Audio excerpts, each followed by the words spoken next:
of jump ahead to the race for governor. And you know, what we've seen in the race for governor is one of the more interesting races. I had a chance to talk to Sean Frieder from the University of North Florida's research lab about what some of the polling in that race shows. Let's go to that package. The marquee statewide contest for Republicans on Tuesday is the race to replace Ron DeSantis.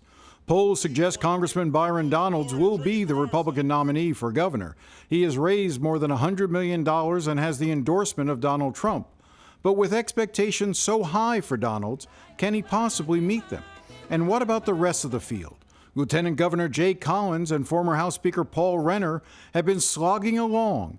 And then there is the most controversial candidate of all, James Fishback, who has tapped into a growing hate for Israel among young Republicans that closely mimics what you hear from Tucker Carlson.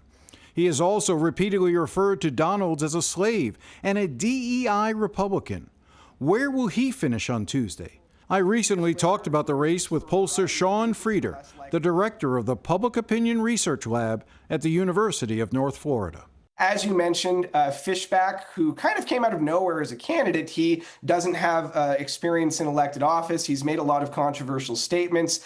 He's done particularly well with young Republican voters, as far as we can tell, and with people for whom the Trump endorsement that Donald's received maybe don't matter as much. So, if we're looking at maybe a 6% showing from Fishback, that would be very disappointing from their campaign, and that might be good news for Donalds' campaign. On the other hand, if Fishback is closer to something like 15 or even 20%. It's very hard to say what those numbers might look like, but if it's a higher number like that, I think that could be big trouble for Donalds going into November, because I don't necessarily think that Fishback stops speaking negatively and tries to knit the party back together. On the Democratic side, David Jolly, the former Republican congressman who became an independent before becoming a Democrat, is running against State Representative Dottie Joseph, who got into the race late after another Democrat, Orange County Mayor Jerry Demings, dropped out after being diagnosed with cancer.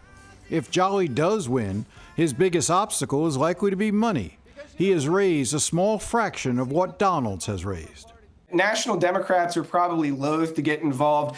One, because they don't know if it's necessarily worth investing in Florida. If the numbers were to look anything like the 2022 midterm election, it's certainly not worth them investing. But again, there's reasons to think this is a closer race this time. They also might not want to get involved monetarily too much in this race because Jolly, as a former Republican, the party at the national level is already trying to distance themselves at least a little bit from the pretty intense fight between those on their left flank and those coming from the middle of the base. Donalds has a huge advantage in terms of the money that he can burn on advertising. That gives him the opportunity to get his message out there. So I think really the question then becomes, how compelling of a message can each camp craft? And I think Donalds does have some vulnerabilities that the Jolly campaign, even if they have less money to do it with, could take advantage of.